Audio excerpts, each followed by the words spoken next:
I'm going to tell you what I think your pastor was taught and how he or she was taught at seminary. I'm not criticizing your pastor. It's not his or her fault that seminaries are so lacking in so many ways. What I am saying is that most people, most professors that is, at seminary are largely incapable of sufficient critical thinking. Interdisciplinary thinking is when you make connections across different disciplines, anthropology, neuroscience, theology, history, linguistics, etc., etc. We need all of it. That is critical thinking. That is interdisciplinary thinking. Seminaries are not predicated on that. Seminaries are predicated on something that in German we have a word for it. It's Fachidiot. You're a subject idiot, meaning you know your subject, but you're still an idiot because you can't make connections across. Your pastor probably was told or taught most of the following 9 things. Number 1, systematic theology. Big problem with that. That is what statements of faith are built on. That is when you take faith, a perfectly living thing, a narrative thing, a story thing, and you turn it into dry and arid propositional statements and you make people sign up for them in membership classes. That is fundamentally non-interpretive, and it actually completely disrespects the biblical text. Number 2, hermeneutics. Now, part of me, of course, would be happy to report that a seminary is offering hermeneutics. I've actually traveled all over the country and did a peer-reviewed research study to show what happens on the front of hermeneutics. And it is bad. It is really bad, because what you typically get is either a conservative version or a liberal version, and I don't care which. They're both bad, except the liberal version tends to be on a higher intellectual level, but they're both bad. Ultimately, version of a so-called hermeneutica sacra, which is like a sacred hermeneutic. It's basically another way of saying that the Bible should be interpreted on its own terms, different from other human interpretation. That is awful. The whole point of the biblical documents is to communicate, and to communicate to normal people at the time.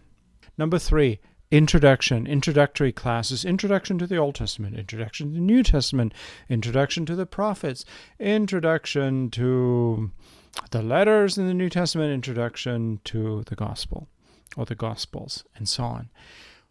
What's the issue with that? The issue with that is that first of all, those classes are incredibly superficial. They're non-interpretive. They're designed to be non-interpretive. And for me, that's already a problem, because you and I were designed to interpret. It's the only activity in life that you can never escape, even in your sleep. Think about that. So introductions are fundamentally non-interpretive, and they're superficial, and they take you out of the text. Who wrote what, when, where? Fortunately, most biblical documents don't even tell us who wrote them. Does that stop us from offering classes with hypotheses about the name of whoever could have written this, like Luke was written by a dude called Luke rather than Fritz? So what if we knew the name? And we don't, by the way. But let's assume we did. So what? We need the implied author, not some speculation about the name of an empirical author. Number 4, languages. So you go to seminary, you learn Greek, New Testament Greek as opposed to classical. You learn Hebrew, you learn Aramaic, which is kind of like a Hebrew type dialect of more common language of the people, as opposed to Hebrew, a little bit more of a sort of priestly type language. Anyway, you learn all that stuff, and then you think you understand language. The issue with that is that language is at the bottom of the epistemological food chain, but I was always taught, and so was your pastor, almost certainly, that it's at the top of the food chain. And then you end up walking right into semantic fallacies. You think that meaning is, connected to words instead of stories. Big mistake. If you can't make sense of meaning of a text in story terms, never mind the dictionary, because then that doesn't even stand a chance. On number 5, something called practical theology, or whatever moniker they use.